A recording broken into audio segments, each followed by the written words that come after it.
আসসালামু আলাইকুম। বিলাস খামারের পক্ষ থেকে সবাইকে জানাই আন্তরিক শুভেচ্ছা অভিনন্দন। আশা করি ইনশাআল্লাহ সবাই ভালো আছেন। জি আলহামদুলিল্লাহ, আমিও ভালো আছি।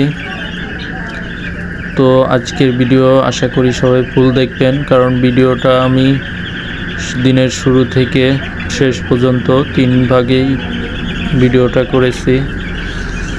তো সকাল, দুপুর এবং রাত। তো সকালে আমি এসেই ওদের সব পর্দা উঠিয়ে দিলাম, কারণ এসে দেখি ওদের যতটুকুর ভিতরে আমি রেখেছিলাম তো ওটুকু ওরা মানে পায়খানা করে মোটামুটি লিটারটা একদম ভিজে গেছে। তো সেই জন্য ওই পাশটায় আমি অল্প বালু দিয়ে বাকি হাফ বস্তা তুষ দিয়ে লিটারটা তৈরি করলাম। তৈরি করে আমি ইনশাল্লাহ দুপুরের দিকেই ওখানে ছেড়ে দেব লিটারে। তো আর যে ভেজা লিটারে আপাতত আছে সেই জন্য ওই লিটারটা আমি লাঠি দিয়ে কুচিয়ে নাড়া দিয়ে দিতেছি, যাতে করে রোদ, যেহেতু রোদটা মিষ্টি রোদ, আবার বলে রাখি যে এই রোদটা কিন্তু আপনার মুরগির জন্য খুবই উপকার। এটা প্রচুর পরিমাণ ভিটামিন ডি আছে। এই রোদ দেখুন, আমি বাচ্চাগুলো যে করতেছি ওরা কিন্তু রোদের কাছাকাছি থাকতেছে, কারণ ওদের শরীরে রোদটা ভালো লাগতেছে। তো যে রোদটা শরীরের জন্য ভালো লাগবে, তার মানে এই রোদে প্রচুর পরিমাণ ভিটামিন ডি আছে। তো এই জন্য ওরা কিন্তু রোদের দিকে অগ্রসর হচ্ছে। আর যেহেতু শীতের সময় অবশ্যই এখানে আপনার রোদের জন্য প্রয়োজন আছে। তো খামারে সকালে অবশ্যই সব পর্দা রোদ ওঠার সাথে সাথে পর্দাগুলো উঠে দেওয়াটাই উত্তম। তো দেখুন, আমি লিটারগুলো নাড়া দিয়ে একদম ঝরঝর করে দিয়েছি, যাতে করে কিছুক্ষণ রোদ লাগলেই লিটারটা একদম শুকনো হয়ে যাবে। মানে রোদ আর বেশি সময় থাকছে না, মানে কখনো রোদ আবার কখনো মেঘের ঢেকে যাচ্ছে। যখন মেঘে ঢেকে যায় তখন কিন্তু আবার শীত অনুভূত হয়। তো এটা দুপুরের মাঝামাঝি সময় গেল। তো আমি মুরগিগুলো অলরেডি আমি লিটারে ছেড়ে দিয়েছি এখন রাতের সময়।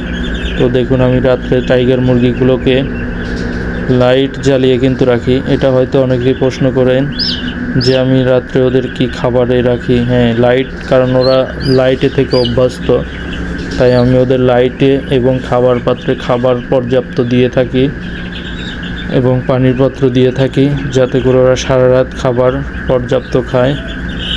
আর খাবার এদেরকে কম দিলে কিন্তু এদের ওজনটাও কমে যাবে। সেই জন্য এদের প্রচুর পরিমাণ খাবার পর্যাপ্ত রাখতে হবে, যাতে কোনো রকম এদের ক্ষুধার্ত ভাব না থাকে। আর এই যে দেখুন, আমি কিন্তু এই যে নতুন লিটারে যে তৈরি করলাম দুপুরে, সেই লিটারে কিন্তু বাচ্চা ছেড়ে দিয়েছি। তো ইনশাল্লাহ বাচ্চাগুলো দেখুন, ওরা খুবই এখন সুস্থ ফিল করতেছে, চতুর্দিকে চলাফেরা করে খাবার খাচ্ছে, পানি খাচ্ছে। তো যাই হোক, আমি পানির পাত্রগুলো অল্প পানি আছে, সেই জন্য আমি পানিটা আবার ফুল করে দেব।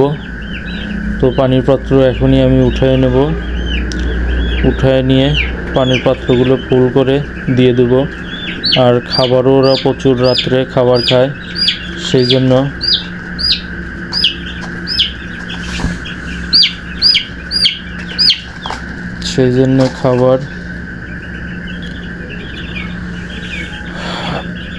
খাবারটা ওদের দিয়ে দেবো। আবারও খাবার আছে, তারপরও দিয়ে দেবো, যেহেতু রাত্রে ওদের খাবার পর্যাপ্ত লাগবে, সেই জন্য খাবারটা বেশি দিয়ে রাখবো, যাতে খাবারের কোনো রকম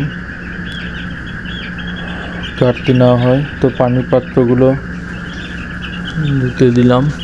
তো পানির পাত্রগুলো ধোয়া শেষে আমি পানির পাত্র দেওয়ার পরেই খাবারটা দেব।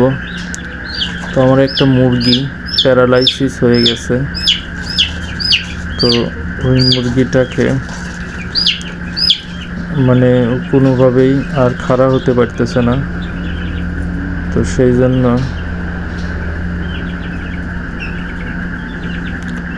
ওকে আমি আলাদা করে দেব খাঁচাতে, সেটা আপনারা ভিডিওতেই দেখতে পারবেন। তো যাই হোক, পানির পাত্রগুলো আগে দিয়ে নিলাম। ওকে খাবারের পাত্র এবং খাবার আলাদা করে খাঁচাতে দিয়ে রাখবো। দেখা যাক ও রাত্রে যদি ভালোভাবে সারভাইভ করে তো দিনে আবারও ওকে ছেড়ে দেবো ইনশাল্লাহ। এই যে খাঁচাতে আমি দিয়ে দিলাম একটা পানির পাত্র দিয়ে, তো খাবারের পাত্র দেবো ইনশাল্লাহ।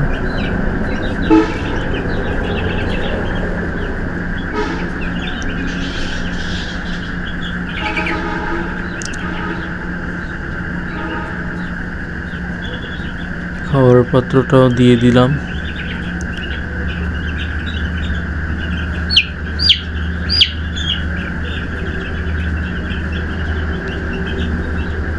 ওরা কিন্তু ইনশাল্লাহ খাবার এখন ভালোই খাচ্ছে, কারণ খাবার ভালো খাওয়াটা খুবই ভালো। খাবার কম খেলেই ভাববেন যে সমস্যা আছে, তো খাবার বেশি খেলে টেনশন করার কোনো কারণ নেই। আর একটা জিনিস, আমি কিন্তু 2টা 100 ওয়াটের বাল্ব দিয়ে দেব, আর 2টা এলইডি বাল্ব রাখবো, যাতে আলোরও কোনো ঘাটতি না থাকে, আবার তাপমাত্রাটাও যাতে ওদের ঠিক থাকে, কারণ রাত্রে তো অনেক শীত পড়ে, সেই জন্য তাপমাত্রাটাও ঠিক রাখতে হবে। এই জন্য আমি আলোর ব্যবস্থাও করে দিতেছি, প্লাস তাপমাত্রার জন্য 200 ওয়াটের 100 ওয়াটের 2টা বাল্ব দিয়ে দিলাম। তো আজকের ভিডিও আশা করি সবার ভালো লেগেছে, আর ভালো লাগলে এভাবে নিয়মিত ভিডিও পেতে চাইলে অবশ্যই আমার চ্যানেলটিকে সাবস্ক্রাইব করতে হবে, তাহলেই ভিডিওগুলি আপনারা নিয়মিত পেয়ে যাবেন। আর সেই সাথে কোনো কিছু জানার বা বলার থাকলে অবশ্যই কমেন্টে জানাবেন। আশা করি আপনাদেরকে গঠনমূলক সমাধান দিব। তো ভালো থাকবেন সবাই, সুস্থ থাকবেন, আল্লাহ হাফেজ। সেই সাথে সবাইকে জানাই শুভরাত্রি। আর এই যে দেখতে পারলেন আমার বাচ্চাটি এইভাবে রেখে দিলাম। আল্লাহ হাফেজ।